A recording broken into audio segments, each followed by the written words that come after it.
pekerjaan-Mu dalam kehidupan kami. Terima kasih buat doa-doa yang dinaikkan oleh umat-Mu, dan Engkau mendengarkannya, Engkau menjawabnya. Terima kasih Tuhan. Kami bersyukur buat mereka yang sakit yang Tuhan pulihkan. Kami bersyukur kepada-Mu ya Tuhan, karena mereka yang dalam keadaan susah diberkati, mereka yang dalam keadaan lemah dikuatkan, mereka yang terikat dilepaskan. Itu sungguh karena Yesus Tuhan, Dia adalah Allah yang berkuasa. Dia lebih tinggi, lebih dahsyat, lebih ajaib dari segala sesuatu yang ada di dunia ini. Terima kasih Tuhan Yesus. Dan kami bersyukur kepada-Mu buat mujizat terbesar dalam hidup kami, di mana Engkau mau naik di atas kayu salib. Engkau rela mati mengorbankan nyawa-Mu untuk kami, sehingga ketika kami percaya dan minta ampun dosa kepada-Mu, kami diampuni, kami dipulihkan, dan kami bisa hidup sama seperti Engkau. Karena Engkau bangkit dari kematian, Engkau naik ke surga, bahkan mencurahkan Roh Kudus atas kami. Dan Engkau berjanji, Engkau berdoa syafaat buat kami selama Engkau belum datang kembali pada kali yang kedua. Karena pada saatnya Engkau akan datang dan menjemput kami, gereja Tuhan di atas awan-awan, dan bersama-sama dengan Engkau akan memerintah sebagai Raja dan Imam dalam kerajaan milenium 1000 tahun yang penuh damai. Terima kasih Tuhan. Untuk itu kami berdoa kepada-Mu pada pagi hari ini, biar kebenaran firman Tuhan ini semakin menguatkan iman kami, untuk kami terus menjadi pribadi-pribadi yang unggul, akan menang atas segala pencobaan apapun yang Tuhan izinkan terjadi dalam hidup kami. Berfirmanlah kepada kami, karena kami siap mendengarkannya. Dalam nama Yesus, haleluya, amin. Kita bangkit berdiri, kita baca bersama-sama Kolose pasal yang ketiga, ayat yang ke-17 sampai dengan ayat yang ke-24. Kita baca bersama-sama. 1, 2, 3. Dan segala sesuatu yang kamu lakukan dengan perkataan atau perbuatan, lakukanlah semuanya itu dalam nama Tuhan Yesus, sambil mengucap syukur oleh Dia kepada Allah Bapa kita. Hai istri-istri, tunduklah kepada suamimu sebagaimana seharusnya di dalam Tuhan. Hai suami-suami, kasihlah istrimu dan janganlah berlaku kasar terhadap dia. Hai anak-anak, taatilah orang tuamu dalam segala hal, karena itulah yang indah di dalam Tuhan. Hai bapak-bapak, janganlah sakiti hati anakmu, supaya jangan tawar hatinya. Hai hamba-hamba, taatilah Tuhanmu yang di dunia ini dalam segala hal. Jangan hanya di hadapan mereka saja untuk menyenangkan mereka, melainkan dengan tulus hati karena takut akan Tuhan. Apapun juga yang kamu perbuat, perbuatlah dengan segenap hatimu seperti untuk Tuhan dan bukan untuk manusia. Kamu tahu bahwa dari Tuhanlah kamu akan menerima bagian yang ditentukan bagimu sebagai upah. Kristus adalah Tuhan dan kamu hambanya. Puji nama Tuhan, silakan dulu. Tema pada minggu ini adalah jadilah unggul. Unggul di dalam apakah? Tentu saudara akan bertanya. Dalam Kolose pasal yang ketiga ayat 17 sampai 24 atau kitab Kolose. Sesuai dengan konteks dari kitab Kolose ini, di mana jemaat-jemaat yang ada pada waktu itu, mereka sedang terancam iman dan keselamatan yang mereka miliki, disebabkan dengan munculnya sebuah ajaran sesat yang bernama Gnostik, yang berusaha menyesatkan gereja di Kolose melalui cara berpikir yang religius dan filosofis. Yang pertama, Gnostik ini mengajarkan bahwa semua agama merupakan manifestasi dari satu kebenaran yang tersembunyi dan berusaha untuk menuntun orang menuju pengetahuan mengenai kebenaran tersebut. Kemudian yang kedua, karena manusia ini ajaran Gnostik, karena manusia terikat pada dunia materi yang jahat, maka dia hanya dapat menghampiri Allah dengan bantuan berbagai makhluk seperti malaikat. Dengan bantuan kekuatan-kekuatan ini dan dengan menafsirkan kitab-kitab suci secara alegoris, dan mistis, maka dapat dicapai pencerahan rohani dan pembebasan dari dunia materi dan dosa. Jadi secara sederhana, tantangan serangan iblis kepada jemaat yang ada di Kolose, mereka menganggap ajaran ini menganggap salib Kristus hanya salah satu cara supaya manusia bisa selamat. Dan ajaran ini mengajarkan bahwa agama-agama lain juga dapat menyelamatkan penganutnya yang telah memiliki gnosis, dalam bahasa Yunani artinya pengetahuan. Jadi semua agama itu bisa membawa penganutnya itu bisa selamat. Itu salah satu, kalau zaman modern ini, ajaran New Age Movement. Dan kita tahu salah satu pentolannya, dan akhirnya dia bahkan mendirikan semua agama O, ya, saya nggak perlu sebutkan siapa, tapi selebriti yang sangat terkenal. Mereka menganggap di semua agama Kristus itu pernah menyatakan diri. Kristus kecil, agama Hindu, Buddha, Muslim, Yahudi dan Kristen, pasti ada Kristus di antara agama-agama ini. Dan semua agama yang mengajarkan kebenaran, kalau mereka bisa mengenal kebenaran melalui agama mereka, maka mereka juga akan selamat. Sehingga salib Kristus itu hanya salah satu jalan untuk bisa masuk ke surga. Sesatnya ini ajarannya yang sangat keliru, dan itu sudah ada dari zaman dulu. Dan zaman modern ini semakin berkembang, sehingga orang mengatakan, udah yang penting kita bisa kumpul bersama-sama, sudah kalau ngomong nama Yesus, ya kita kalau dialog gak usah ngomong nama Yesus. Kalau memberikan juga bantuan gak perlu sebut nama Yesus. Sehingga tidak punya kerinduan dan passion untuk memberitakan Injil lagi, memberitakan salib Kristus, karena mereka juga bisa diselamatkan. Ini merupakan satu ajaran yang sangat menyesatkan. Untuk itu di dalam Kolose pasal yang kedua, kalau saudara bisa melihat cara cepat, ayat yang ketiga, ayat yang ke-8 sampai ayat yang ke-10 dan ayat yang ke-15, Paulus menyatakan keunggulan Kristus. Dia itu adalah sumber segala hikmat. Dia adalah Allah. Dia kepala semua pemerintah dan penguasa. Dan Yesus telah mengalahkan pemerintah-pemerintah, penguasa-penguasa, dan dia mempermalukan mereka melalui kematiannya di atas kayu salib. Jadi kalau saudara membaca kitab Kolose, ini meninggikan Yesus, mengunggulkan Yesus, bahwa semua ajaran, semua orang di luar Yesus itu telah ditaklukkan. Semua kuasa-kuasa kegelapan telah ditaklukkan ketika dia mati di atas kayu salib, dan Allah memberikan kepada dia segala sesuatu berada di bawah telapak kakinya. Sehingga hanya melalui Yesus, ketika kita percaya, kita bisa diselamatkan. Amin. Di bawah kolong langit ini tidak ada nama lain yang diberikan selain nama Yesus, yang melaluinya kita yang berseru tentu dan yang percaya akan diselamatkan. Untuk itu melalui firman Tuhan ini kita diingatkan agar kita juga harus seperti Yesus. Kita harus unggul dan menjadi pemenang atas setiap ajaran yang ingin menyesatkan kita, dan kita harus memenangkan sebanyak mungkin jiwa-jiwa yang tersesat bagi Yesus.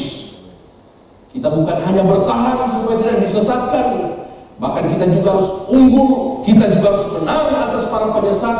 Jangan membalas kejahatan dengan kejahatan, tetapi balaslah dengan kebaikan.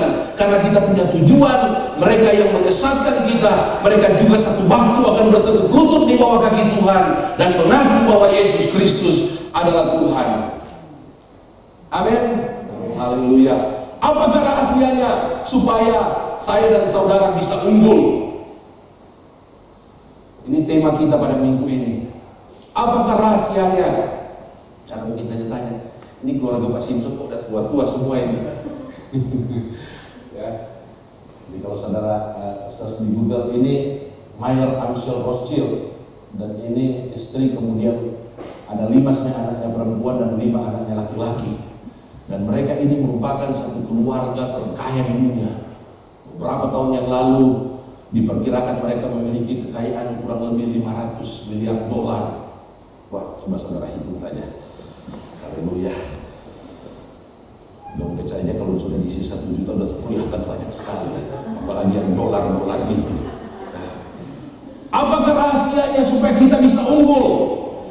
Pertama-tama, tentunya kita harus menjadikan Yesus sebagai Tuhan yang berkuasa atas seluruh kehidupan kita. Amin. Itulah dasarnya. Kalau saya dan saudara ingin menjadi unggul, ingin menjadi pemenang, kita harus menjadikan Yesus sebagai Tuhan yang berkuasa atas seluruh kehidupan kita. Karena apa? Karena Ia adalah gambar Allah. Segala sesuatu diciptakan oleh Dia dan untuk Dia. Bahkan seluruh kepenuhan Allah berkenan diam di dalam Dia. Untuk itu kita harus menjadikan Yesus sebagai Tuhan yang berkuasa atas seluruh kehidupan. Bukan hanya saya dan saudara secara pribadi, tetapi seluruh keluarga kita. Kalau kita ingin menjadi pribadi dan keluarga yang unggul, Yesus harus menjadi Tuhan yang berkuasa memerintah dalam kehidupan kita. Aplikasinya, saya dan saudara dan keluarga kita harus hanya beribadah kepada Tuhan Yesus saja. Amin. Dalam kisah ini menceritakan tentang Yosua, bagaimana di hadapan bangsa Israel dia memberikan pilihan kepada mereka. Kalau mereka mau kembali kepada Allah nenek moyang mereka di seberang sungai Efrat dan Mesir, tetapi dia katakan, tetapi aku dan seisi rumahku, kami akan beribadah kepada Tuhan. Aplikasi dalam kehidupan kita, kita harus menjadi keluarga Kristen yang beribadah hanya kepada Tuhan dan menjadikan Yesus sebagai Tuhan secara pribadi, dan kita tunjukkan itu melalui kesetiaan kita beribadah kepada Tuhan. Kemudian yang berikutnya, menjadikan Yesus sebagai Tuhan yang berkuasa, yang mengatur seluruh kehidupan kita. Maka kita harus lebih takut dan hormat kepada Tuhan dan firman-Nya daripada kepada manusia. Saudara tahu cerita ini ya? Ini bukan Enok ya, bukan Jimson. Ini Ananias ya. Nah, ini menceritakan tentang bagaimana ada keluarga Kristen di gereja mula-mula mereka menjual sebidang tanah. Kemudian singkat cerita mereka pungkalikong dan mereka katakan supaya kita terkenal. Jadi kita katakan kepada Petrus, kita memberikan semua dari hasil penjualan. Tapi saudara dan saya tahu ceritanya, mereka menahan sebagian.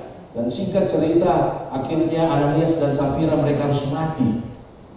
Yang saya mau ajarkan kepada kita dalam kehidupan keluarga kita, jangan kita lebih takut kepada suami, jangan kita lebih takut kepada istri. Kalau dia menyuruh kita untuk berbuat dosa, untuk berbohong, atau jangan kita lebih takut kepada harta, kehilangan jabatan. Kita harus lebih takut kepada Tuhan. Untuk itu firman Tuhan berkata, musuh seisi rumah adalah orang seisi rumah. Aku datang bukan untuk membawa damai, aku datang untuk memisahkan antara suami dan istri, anak mantu dengan ibu mertua. Jangan saudara salah tafsirkan Tuhan datang untuk membawa kekacauan. Tetapi artinya ketika dalam satu keluarga yang baik, keluarga yang benar dan yang diberkati oleh Tuhan, ketika suami dia berkata bohong, ketika suami melakukan hal yang tidak benar, maka istri harus menegur, mengingatkan. Begitu juga sebaliknya, ketika ada orang tua yang tidak berkenan kepada Tuhan, kita anak-anak harus mengingatkan dengan penuh hikmat. Demikian juga ketika ada anak-anak yang berjalan menyesatkan, kita harus ingatkan. Terkadang dalam kehidupan ini kita lebih memilih kerukunan yang semu, sehingga kita tidak menegur ketika suami melenceng, istri melenceng, anak-anak melenceng, supaya kelihatan damai, kelihatan aman. Tapi tidak tahukah kita firman Tuhan berkata, pada saat itu kita menjadikan Yesus sebagai seteru kita, musuh kita. Itu dialami oleh Tuhan Yesus, bagaimana keluarganya seperti mau meninggalkan Dia. Di saat-saat ketika Dia mau menuju ke Yerusalem, bahkan murid-muridnya mulai ragu, mulai meninggalkan Dia. Yohanes sedang mengundurkan diri. Saya merindukan jemaat-jemaat di CWS, keluarga-keluarga kita. Jadikan Yesus sebagai satu-satunya Tuhan. Dia yang memiliki otoritas atas rumah tangga kita. Sehingga hanya kebenaran Yesus, hanya firman Yesus yang berkuasa, yang mengatur rumah tangga kita. Amin. Saya percaya kalau Ananias atau Safira menentang Ananias, tidak akan terjadi tragedi yang luar biasa ini. Saya percaya kalau ada di antara anggota keluarga yang masih memiliki kebenaran, maka Tuhan tidak akan mencabut lalang-lalang itu, karena Dia tidak mau gandumnya juga ikut tercabut. Dalam satu kisah di mana Tuhan memberitahukan bahwa lalang-lalang itu merupakan seperti iblis dan anak-anak iblis, dan gandum itu merupakan anak-anak Tuhan. Dan ada yang berkata, Tuhan cabut saja lalang-lalang itu supaya di dunia ini hanya ada gandum anak-anak Tuhan. Tuhan katakan jangan. Kalau kamu cabut lalang-lalang itu, gandumnya bisa ikut tercabut. Artinya apa? Kalau dalam satu keluarga ada orang yang hidup tidak benar, ada yang pun percaya kepada Tuhan yang pantas dia dihukum, Tuhan tidak akan menghukum dia, karena dia melihat ada keluarganya yang berdoa siang dan malam, yang menjaga hidup kudus, yang mempertahankan kebenaran, yang melakukan keadilan. Tuhan katakan jangan hukum dia, karena kalau kita hukum dia, maka gandum itu akan merasa sakit, akan berduka cita. Untuk itu saya mendorong jemaat-jemaat di CWS, jadikan Yesus dan kebenarannya Tuhan,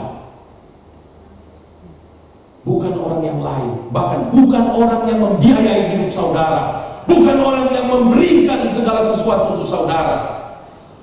Amin. Haleluya. Pendeta Simson kalau khotbah kayak bertinggi, kayak gitu lah, kayak bulusi gitu kan. Iya kan? Gitu juga kita dalam keluarga. Asal jangan salah sama nih Pendeta Simpson. Dulu saya pemain tenis meja gitu. Jadi kadang kalau udah kayak backhand gitu kan. Gara-gara tangan ini apa? Banyak cacat di kita tuh. Haleluya. Yesus berkata di dalam Matius 10 ayat ke-28, dan janganlah kamu takut, dan janganlah kamu takut kepada mereka yang dapat membunuh tubuh, tetapi yang tidak berkuasa membunuh jiwa. Takutlah terutama kepada Dia yang berkuasa membinasakan baik jiwa maupun tubuh di dalam neraka. Jangan takut kepada manusia, jangan takut kepada donaturmu, jangan takut kepada pemimpinmu yang mengajarkan dosa, karena dia tidak bisa membawa saudara ke neraka. Takutlah kepada Tuhan yang bisa menghukum saudara dan bisa melemparkan saudara ke perapian yang menyala-nyala. Kita harus lebih takut. Akui Dia di dalam segala hal, dalam segala lakumu, maka Dia akan meluruskan jalanmu. Itu kata kitab Amsal. Amin. Haleluya. Haleluya. Yang ketiga, bagaimana aplikasi kita menjadikan Yesus sebagai Tuhan dan Juru Selamat kita secara pribadi. Yang ketiga, kita harus mengembalikan apa yang menjadi miliknya Tuhan. Bawalah seluruh persembahan persekutuan itu ke dalam rumah perbendaharaan. Kemudian pujilah aku, apakah aku tidak membukakan bagimu tingkap-tingkap langit dan mencurahkan berkat kepadamu sampai berkelimpahan, sehingga kita akan berbahagia. Ini harus diajarkan berulang-ulang. Kalau kami pendeta, hamba Tuhan, kami setiap bulan kami ada persembahan kasih. Yang pertama-tama harus dikeluarkan, langsung kirim perpuluhan ke organisasi. Mau ada keperluan atau tidak keperluan, mau cukup atau tidak cukup, takutlah kepada Tuhan, hormati Dia yang terlebih dahulu. Amin. Haleluya. Amin. Mau jadi pengikut kita hamba Tuhan seperti kami menjadi pengikut Yesus. Amin. Amin.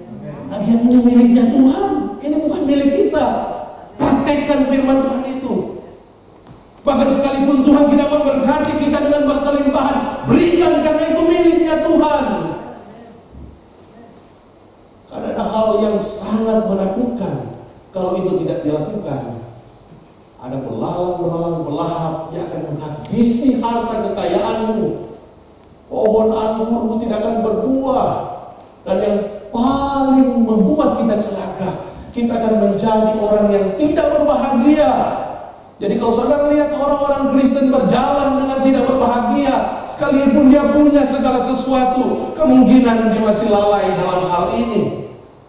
Tapi sekalipun saudara melihat hamba-hamba Tuhan, anak-anak Tuhan yang mungkin dia hanya mungkin lebih sedikit penghasilan dari saudara, tapi dia berjalan dengan penuh sukacita, dia melayani, dia bersaksi, dia memberitakan Injil, dia mengangkat orang yang lemah, dia menyembah Tuhan. Kemungkinan dia melakukan ini sehingga dia berbahagia dan dilihat oleh orang, disebut oleh orang berbahagia sekali orang Kristen itu. Haleluya.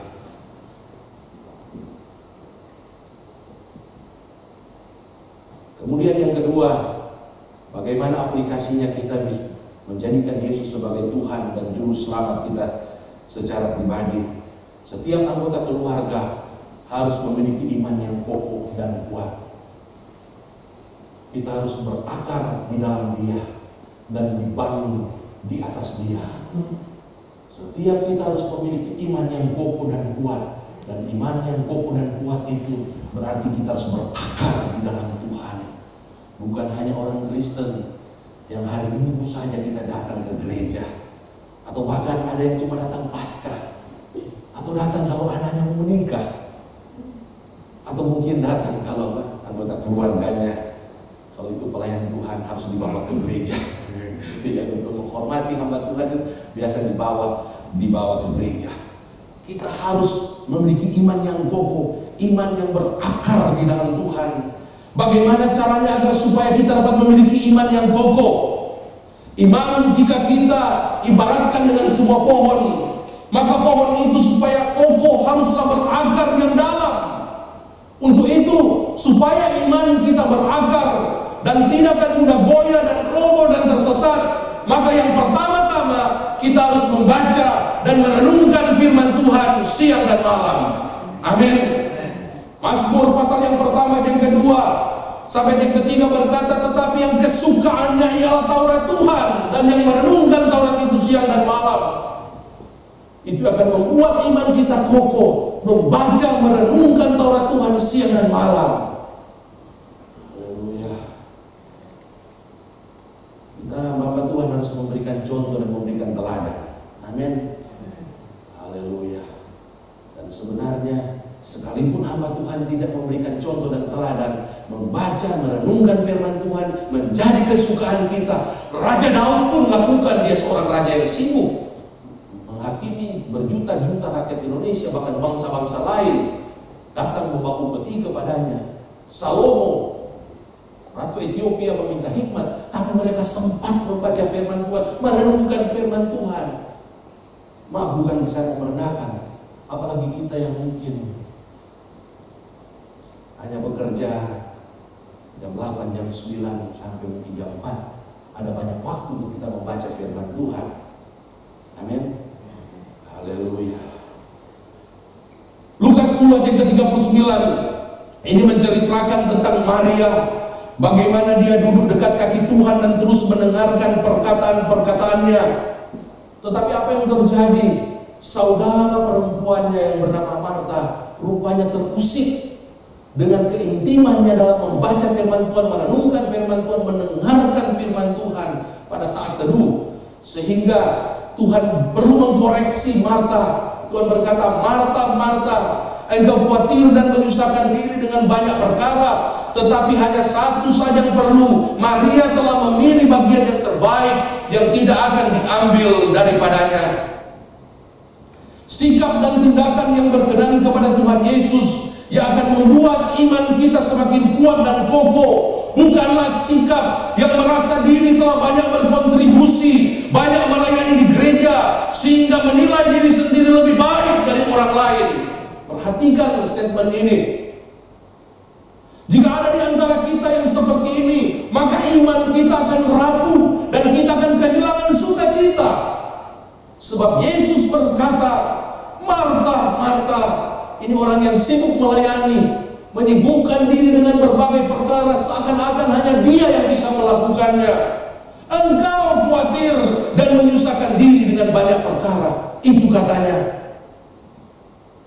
tanda orang yang menyusahkan diri. Saya waktu merenungkan dan saya menyelidiki firman Tuhan ini, pulang dari Borsig naik tadi malam sampai 3 jam itu. Udah jam setengah 1 ini apa. Kalau saya sudah persiapkan berhari-hari di gereja di mana. Jadi firman Tuhan itu bukan hanya kita search di Google, copy paste, kemudian kita salin, itu makanan yang instan, mie instan. Ya. Tapi firman Tuhan adalah makanan rohani yang harus kita persiapkan, doakan, harus lakukan, berusaha lakukan, berusaha perbaiki. Karena kita tidak bisa berkhotbah akan apa yang tidak kita lakukan, apa yang tidak kita yakini dalam hidup ini. Hamba Tuhan tidak sempurna, tetapi kita sedang menuju kepada kesempurnaan. Diperbaiki, diproses oleh Tuhan. Amin. Ya Bulus ya. Terima kasih dia sudah siapkan saya seperti ini. Merah. 17 Agustus, semangat merah. Yang penting tidak mau kongres PDI halaman. Kata torubase yang dari torubaso di dalam Lukas 10:41 yang diterjemahkan oleh Lai, menyusahkan diri, dia memiliki arti yang kedua. Artinya itu membingungkan. Jadi orang yang seperti ini yang tidak suka membaca firman Tuhan, yang suka tidak memiliki saat teduh, dia itu seperti orang yang bingung. Ya, kan yang Tuhan mau bersekutu dengan dia, tapi dia sibuk, dia bingung sendiri. Dia bingung kenapa? Pokoknya saya sendiri yang melakukannya. Tuhan menilai dari dalam hati saudara. Tuhan menilai seluruh kehidupan saudara. Saudara kan tahu dia mungkin lagi menginjil.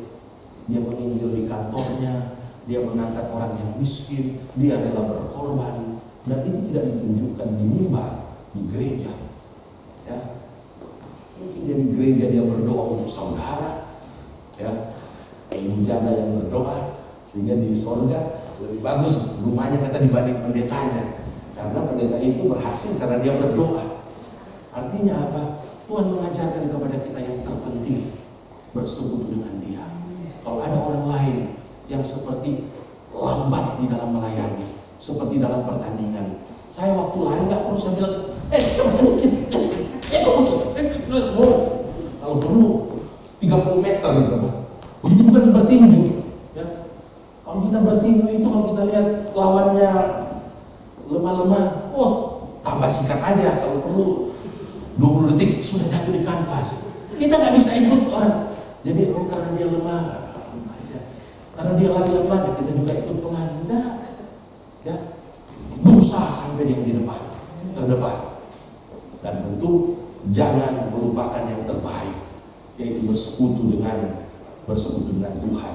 Artinya Marta terlalu disusahkan atau dibingungkan dengan banyak perkara, sehingga dia tidak tahu bahwa mendengarkan firman Tuhan Yesus itu yang terpenting bagi pertumbuhan imannya. Bukanlah sibuk dengan banyak perkara, menganggap diri lebih dari orang lain, dan sibuk menilai orang. Tipe orang Kristen seperti ini pastilah tidak akan mengenal dan merasakan isi hati Tuhan, yang ingin bersekutu dengan umatnya, ingin berhubungan dalam tanda petik intim secara rohani dengan saudara dan saya, dan ingin agar supaya tidak ada seorang pun manusia di dunia ini akan binasa. Kita tidak akan pernah sampai kepada level ini karena kita sibuk melihat diri sendiri dan melihat kekurangan orang lain, membanding-bandingkan, dan akhirnya kampanye di mana saja, saya loh yang melayani, karena saya. Maka kita jatuh dalam dosa Lucifer, pemimpin puji-pujian di sorga yang karena sombong dijatuhkan ke dunia ini dan akhirnya menjadi penyesat. Dan itu adalah roh penyesat. Untuk itu mari kita bersekutu dengan Tuhan. Amin. Pada hari ini umat Tuhan terlalu disusahkan dan dibingungkan dengan banyak perkara. Mungkin mereka sibuk dengan acara demi acara, atau terlalu sibuk dengan pekerjaan dan bisnis. Hal ini tidaklah salah. Terlalu sibuk dengan smartphone-nya. Ya.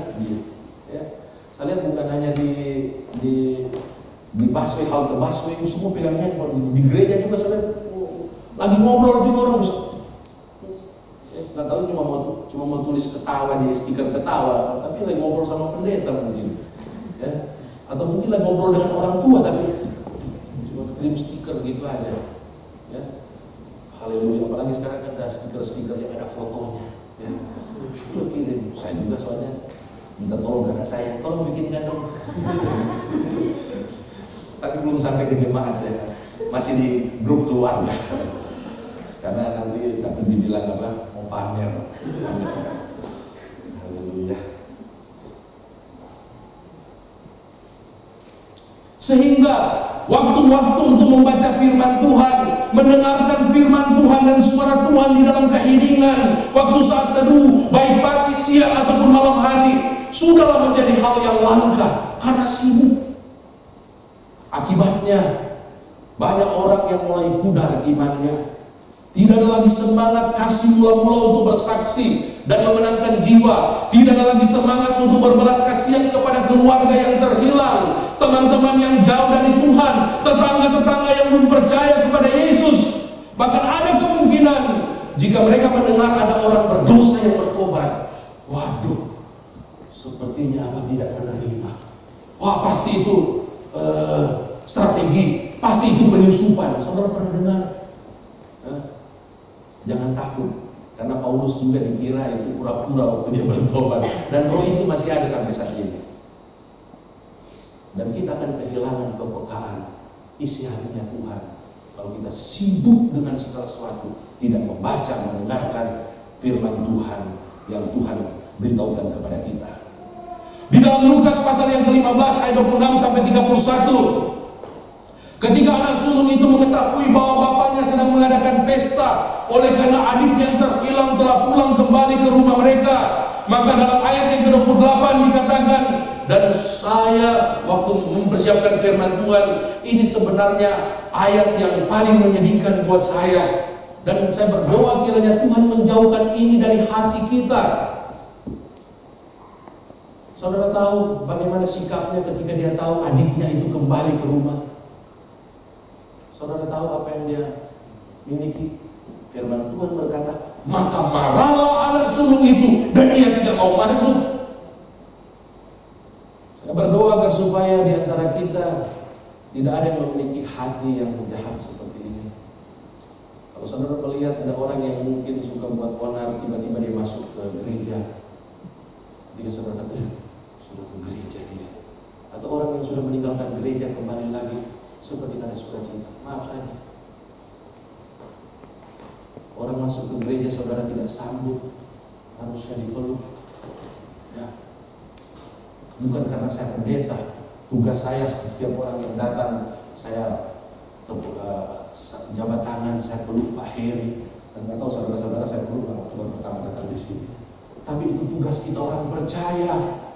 Kalau ada orang yang sudah lama meninggalkan gereja, sambut dia, peluk dia. Oh, puji Tuhan. Kalau tidak, saudara seperti anak yang sulung. Bahkan mungkin saudara tidak mau melihat orang yang telah meninggalkan gereja itu, tidak mau melihat. Di mana kasih Allah, belas kasihan Allah? Mungkin saudara sudah tidak merenungkan firman Tuhan. Adiknya loh. Adiknya loh. Mungkin aplikasinya saat ini, dia mungkin bukan orang Kristen, tapi ketika dia pinjam uang kepada saudara, saudara maki-maki dia. Saudara tidak mau angkat teleponnya.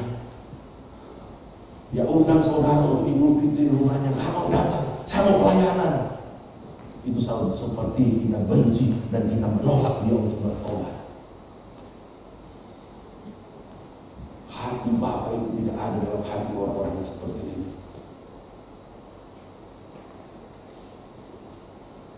Yesaya 18 ayat 23 berkata, kalau kita membaca firman Tuhan, Allah tidak berkenan kepada kematian orang fasik, tetapi dia berkenan kepada pertobatan orang-orang yang fasik, supaya ia hidup. 2 Petrus 3:9 berkata, karena ia menghendaki supaya jangan ada yang binasa, melainkan supaya semua orang berbalik dan bertobat. Untuk itu, marilah kita banyak membaca firman Tuhan, mendengarkan firman Tuhan, sebab Roma 10:17 menegaskan, jadi iman timbul dari pendengaran, dan pendengaran oleh firman Kristus. Amin.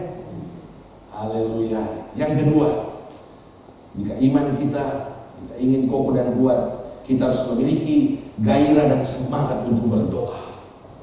Dalam Keluaran pasal yang ke-33 11, saudara tahu cerita bagaimana Musa berdoa, kemudian Yosua berdoa. Ketika Musa ini meninggalkan kemah pertemuan, Yosua dikatakan tidak mau meninggalkan perkemahan. Dia ingin bersekutu dengan Tuhan. Dia berdoa, untuk itu dia memiliki iman yang kuat. Akhirnya dia dipilih untuk memimpin bangsa Israel masuk ke tanah Kanaan. Dan dia tidak menyimpang ke kiri dan ke kanan, karena dia memiliki hubungan yang intim, semangat untuk berdoa. Dan Yesus berkata dalam Matius 26 ayat 40-41, tidakkah kamu sanggup berjaga-jaga 1 jam dengan aku? Berjaga-jagalah dan berdoalah, supaya kamu jangan jatuh ke dalam pencobaan. Dan seterusnya. Daniel, imannya bisa kuat, bisa kokoh, sekalipun diancam mau dilempar ke gua singa. Kuncinya karena 3 kali sehari ia berlutut, berdoa, serta memuji Allahnya seperti yang biasa dilakukannya. Dan kita tahu apa yang dia lakukan itu dari kata-kata orang yang ingin mencelakakan dia. Dia melakukannya dan dia biasa melakukannya. Artinya apa? Kita harus memiliki hubungan yang intim dengan Tuhan. Doa-doa kita bukan hanya diri kita sendiri yang tahu. Karena saking semangatnya, saking kuatnya kita berdoa, bahkan tetangga kan bilang, tiap jam 5 pagi seperti ada suara bahasa Latin yang naik dari sebelah rumah. Bukan sebaliknya, suara piring, suara apa? Saya nggak mau ngerumpi, nggak usah. Harus kedengaran suara doa, suara pujian. 3 kali sehari Daniel, orang yang sudah tua, pejabat pemerintahan dalam beberapa negara.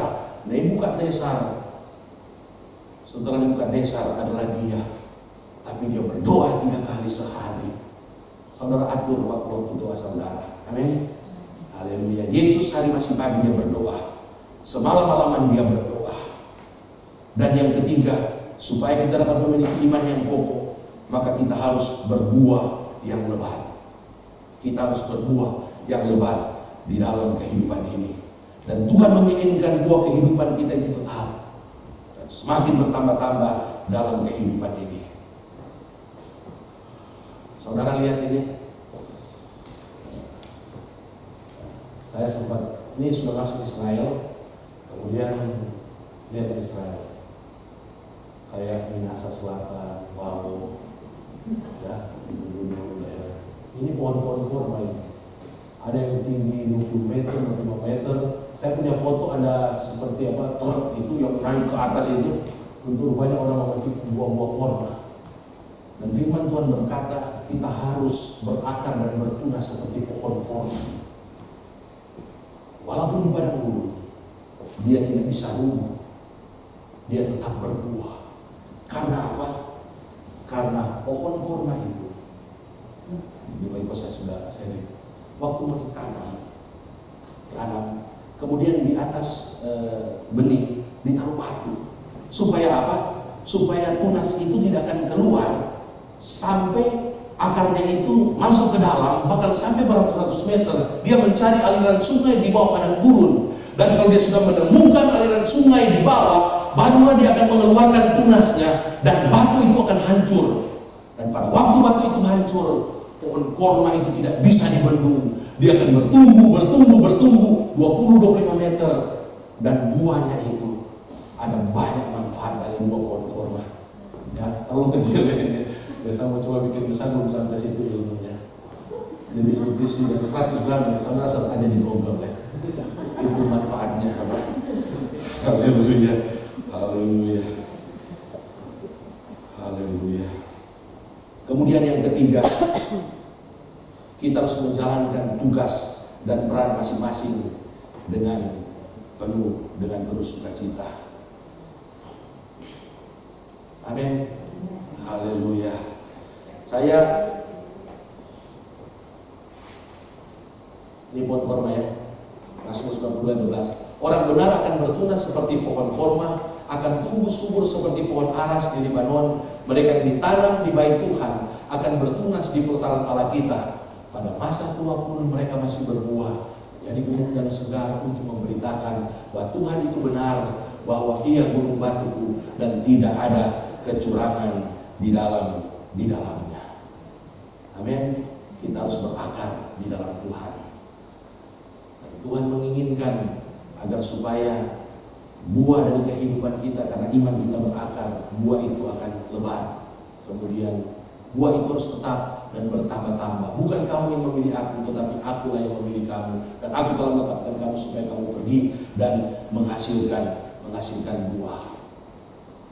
Yang ketiga, bagaimana agar supaya kita menjadi unggul di dalam kehidupan kita. Yang ketiga berarti kita menjalankan tugas dan peran masing-masing sebagai anggota keluarga dengan penuh sukacita dan dengan penuh integritas. Kalau istri, tunduk istri saya, dia harus tunduk kepada suami sebagaimana seharusnya dalam Tuhan. Suami harus mengasihi istri dan jangan berlaku kasar terhadap dia. Anak-anak mentaati orang tua. Kemudian bapak-bapak jangan sakiti anak-anakmu. Kalau kita sebagai karyawan, hai hamba-hamba, taatilah Tuhanmu yang di dunia ini dalam segala hal.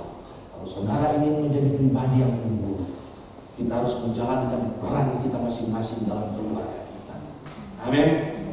Jalankan peran kita sebagai kepala keluarga, sebagai istri, anak-anak, sebagai karyawan. Lakukanlah segala sesuatu bukan seperti untuk manusia, tetapi seperti untuk Tuhan. Dan janji Tuhan bagi saya dan saudara, ketika kita melakukan itu, maka kita akan melihat berkat Tuhan yang akan melimpah di dalam kehidupan kita. Kemudian yang terakhir, bagaimana supaya kita bisa jadi unggul? Berarti semua anggota keluarga harus memiliki motivasi yang benar di dalam menjalankan tugas dan perannya masing-masing. Kita melakukan apa yang menjadi peran kita dengan motivasi karena Tuhan Yesus. Amin. Karena Tuhan Yesus. Sehingga ada janji Tuhan dalam Kolose pasal yang ke-34. Kamu akan menerima bagian yang ditentukan bagimu sebagai upah. Ada balasan Tuhan ketika kita keluarga Allah menjalankan tugas kita dengan sebaik mungkin. Mazmur 31:19 berkata, alangkah limpahnya kebaikanmu yang telah kau simpan bagi orang yang takut akan engkau. Kemudian Mazmur 19 ayat 9-11 dikatakan, dan orang yang berpegang pada firman Tuhan dan takut akan Tuhan akan mendapat upah yang besar. Itu janji Tuhan bagi saudara dan saya. Mazmur 91 berkata, Tuhan akan melepaskan kita dari jalan penangkap burung, dari penyakit sampar yang busuk. Ayat 10-11, malah petaka tidak akan menimpa kamu. Kemudian ayat 15, bila ia berseru kepadaku, aku akan menjawab, aku akan menyertai dia. Itu berkat-berkat Tuhan kalau kita menjalankan tugas dan tanggung jawab kita. Bahkan Ulangan pasal yang ke-28, firman Tuhan berkata, Tuhan akan melimpahi engkau dengan kebaikan. Ayat 12, Tuhan akan membuka bagimu perbenaran yang melimpah. Kemudian engkau akan memberi pinjaman kepada banyak bangsa, tetapi engkau sendiri tidak meminta pinjaman. Dan kemudian berkat berikutnya akan kita terima.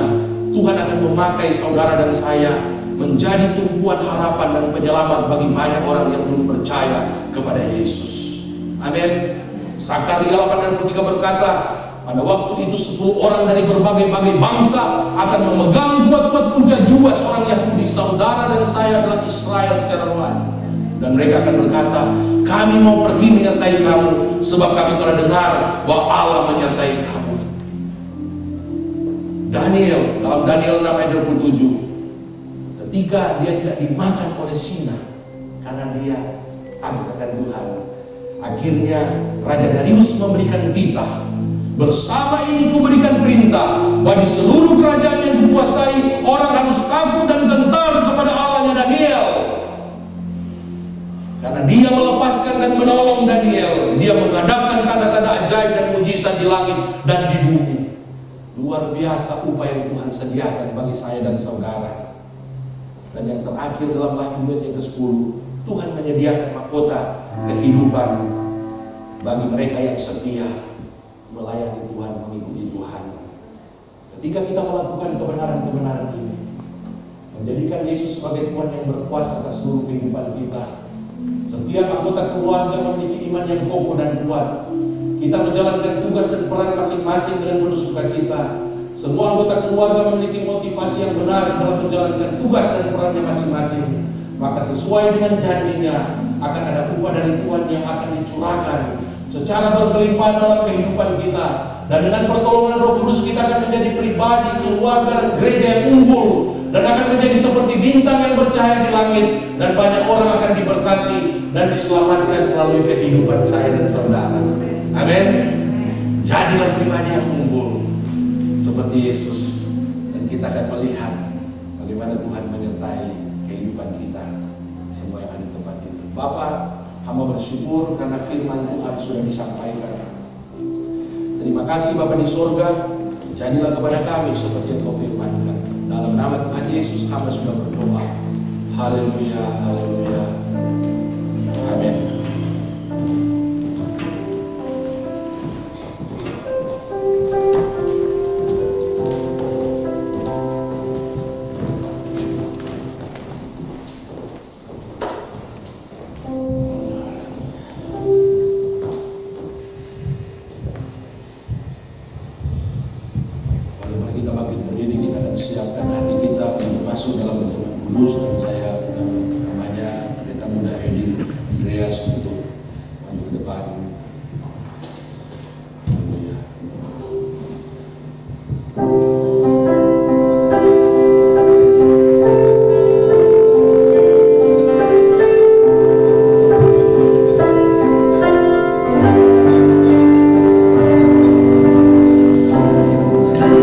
Cita-citaku penuh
Mari kita satukan hati kita berdoa.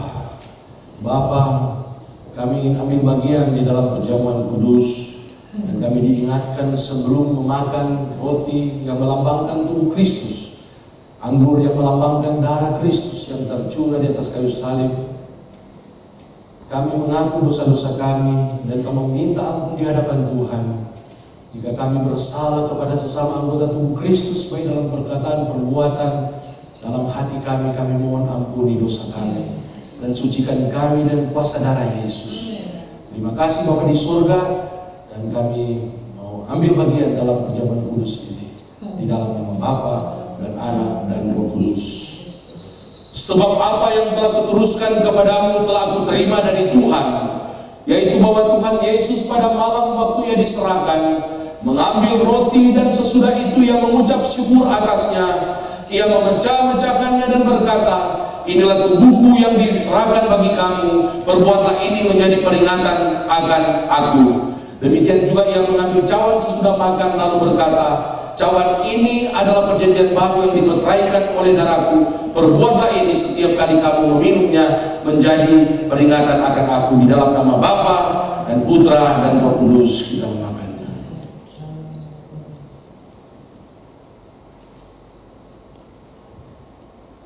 Sebab setiap kali kamu makan roti ini dan minum cawan ini, kamu memberitakan kematian Tuhan sampai ia datang. Dalam nama Bapa dan Putra dan Roh Kudus, mari kita meminum anggur ini.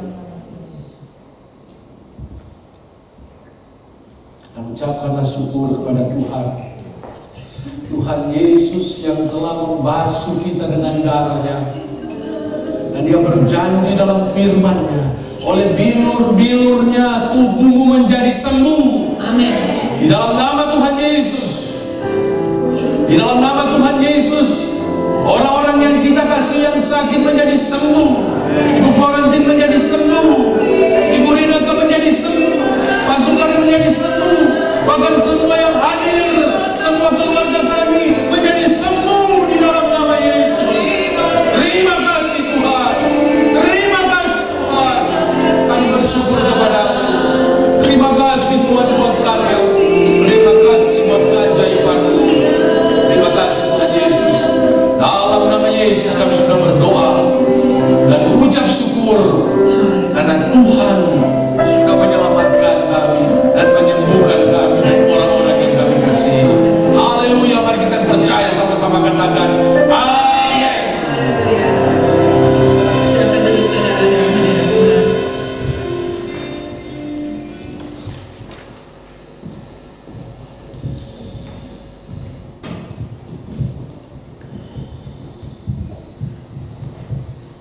Bapak Ibu diberkati pada pagi hari ini. Amin.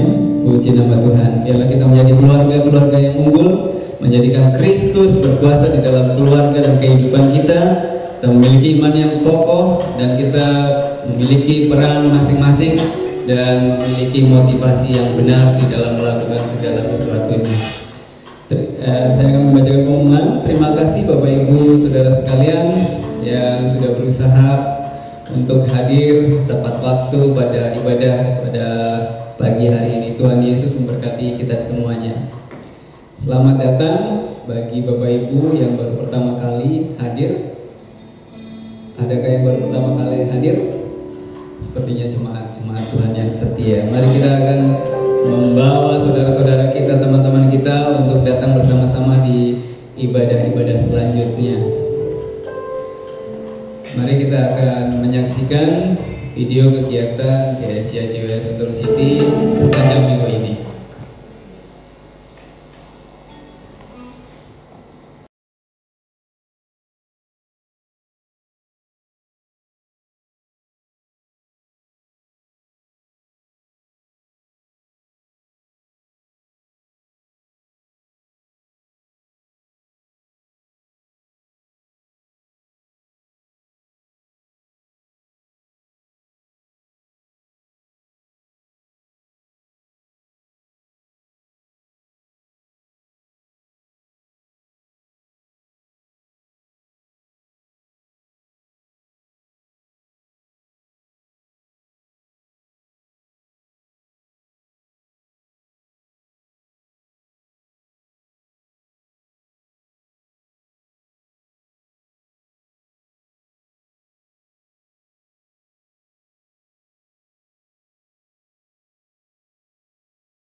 mengikut kegiatan-kegiatan yang diadakan oleh gereja di tempat ini. Jemaat Tuhan yang berulang tahun sepanjang bulan Juli, ulang tahun pernikahan ataupun kelahiran, mari saya undang untuk maju ke depan. Ulang tahun kelahiran atau pernikahan sepanjang bulan Juli.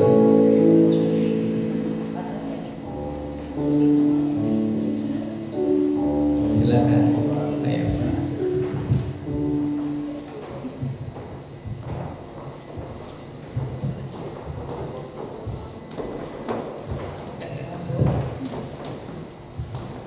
Haleluya. Wih, banyak juga ya.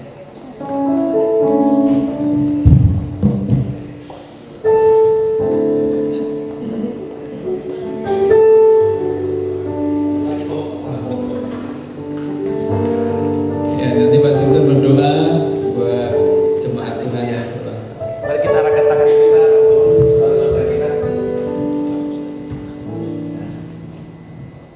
Haleluya.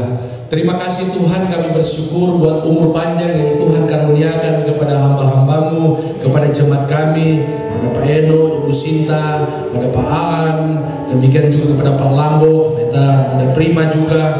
Terima kasih Tuhan, dan doa kami kiranya di usia yang telah bertambah setahun, Tuhan akan membuat mereka akan semakin mengenal kehendak dan rencana Tuhan atas hidup mereka. Bahkan Tuhan akan terus menyertai dan mengangkat mereka menjadi berkat baik di tengah-tengah keluarga maupun di tempat di mana Tuhan tempatkan mereka untuk melayani.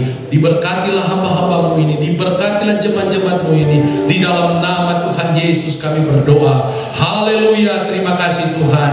Dalam nama Yesus, mari kita percaya sama-sama, katakan amin. Haleluya.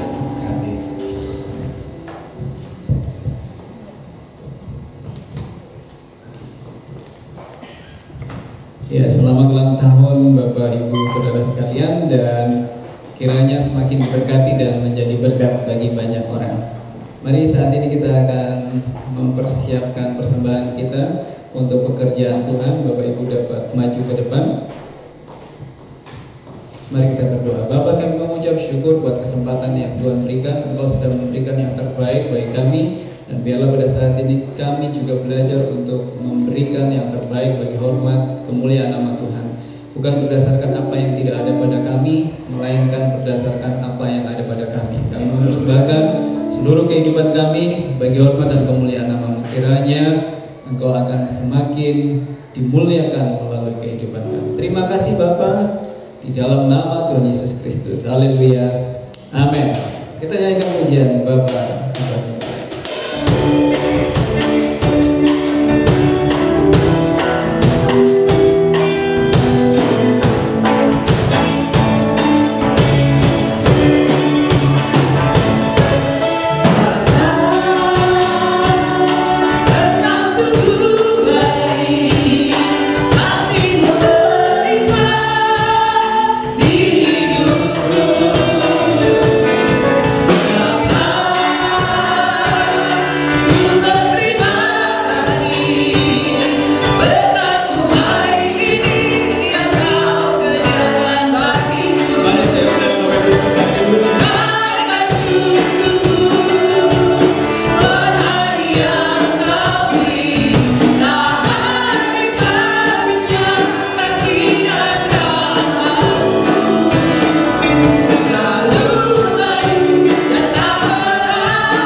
keluarga, untuk pribadi, angkatlah tangan saudara, percayalah Tuhan hadir di tempat ini. Tuhan melihat hati yang mau meresponi firman-Nya, meresponi kasih-Nya, kuasa-Nya, dan Dia akan mengulurkan tangan-Nya, memberkati setiap kita yang datang kepada-Nya.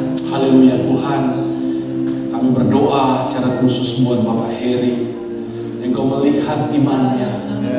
Terima kasih Bapak, Engkau yang sudah mengadakan mujizat, Engkau juga yang akan menyertai dan menyempurnakan mujizat atas Ibu Florentine di dalam nama Tuhan Yesus.